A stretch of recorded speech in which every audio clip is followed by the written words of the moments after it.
छोटा लोगान ऊब गया था। वह खिड़की के पास बैठा अपने बड़े भाई लुइस को अपने दोस्तों के साथ बर्फ में खेलते हुए देख रहा था। 2 या 3 दिनों से बर्फबारी हो रही थी और उस दिन महिला ने टीवी पर घोषणा की थी कि स्कूल बंद हैं। लोगान अभी स्कूल नहीं जा रहा था, इसलिए उसे इससे कोई फर्क नहीं पड़ता था कि स्कूल बंद है या नहीं। लेकिन लुई बहुत खुश था। उसने अपने दोस्तों को बुलाया और उनसे कहा कि वे घर के पास के छोटे से पार्क में जाएं और बर्फ के गोले फेंकें। लोगन पहले तो खुश था और उसने सोचा कि वह लुइस और उसके दोस्तों के साथ पार्क में जा सकता है। लेकिन जब लुइस पार्क जाने के लिए तैयार हुआ तो वह लोगन को अपने साथ नहीं ले गया। तुम छोटे हो और हमें खेलने नहीं देते। लोगान आस पड़ोस के सभी बच्चों से छोटा था, इसलिए वे उसके साथ कभी नहीं खेलते थे।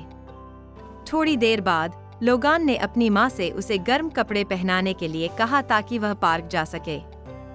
लेकिन लुई और उसके दोस्त उसके साथ नहीं खेलते थे। कुछ बर्फ के गोले उसके शरीर पर जोर से लगे और उसे चोट लगी, इसलिए वह घर लौट आया और खिड़की के पीछे बैठ गया और लुई और उसके दोस्तों को खेलते हुए देखने लगा। लोगन सचमुच ऊब गया था। वह गया और टीवी चालू किया, लेकिन उसे कार्यक्रम पसंद नहीं आया।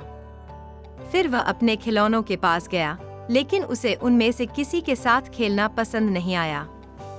लोगन की माँ ने यह देखकर कि वह बहुत ऊब गया है, उससे पूछा, आप स्वयं जाकर एक स्नोमैन क्यों नहीं बनाते? मुझे नहीं पता कि यह कैसे करना है। मैं तुम्हें सिखाऊंगा कि एक बड़ी गेंद बनाने के लिए तुम्हें पर्याप्त बर्फ एकत्र करनी होगी। फिर एक छोटी गेंद बनाएं और उसे बड़ी गेंद के ऊपर रख दें। यह आपके स्नोमैन का शरीर और सिर है। अंत में आपको उसे आंखें और मुंह देना होगा। यह एक अच्छा विचार था। लोगन बाहर जाने के लिए तैयार हो गया। एक पेड़ के बगल में, बाकी बच्चों से थोड़ा आगे, वह अपने छोटे हाथों से बर्फ इकट्ठा करता था और उसे एक दूसरे के ऊपर डालता था और उसे पीटकर एक बड़ी गेंद बनाता था। लेकिन यह बहुत कठिन था। एक छोटी सी गोली बनाने में भी काफी समय लग गया।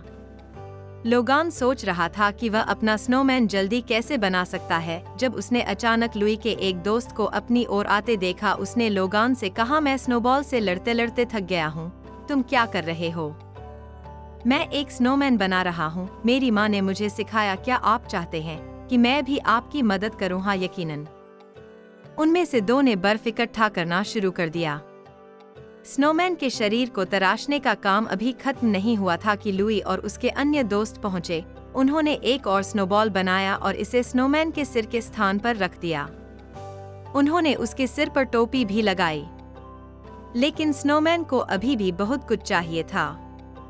लुई का दोस्त उनके घर गया और कोयले के कुछ टुकड़े लेकर आया और एक हिमानव पर नजर डाली। एक और बच्चा उनके घर गया और अपनी माँ से एक गाजर ली और उसे स्नोमैन की नाक के स्थान पर रख दिया। बच्चों में से एक ने स्नोमैन के मुंह की जगह लाल धागा डाल दिया। अब स्नोमैन के पास सब कुछ था, केवल उसके हाथ बचे थे। लोगान और लुइस ने जमीन से 2 सूखी पेड़ की शाखाएं ली और उन्हें एक स्नोमैन के हाथ के स्थान पर रख दिया। जब हिमानव का काम पूरा हुआ तब लगभग दोपहर हो चुकी थी। सभी बच्चे दोपहर का खाना खाने के लिए घर लौट आए। सभी ने इतना मजा किया कि उन्होंने एक दूसरे से दोपहर के भोजन के बाद पार्क में वापस जाने और एक और स्नोमैन बनाने का वादा किया।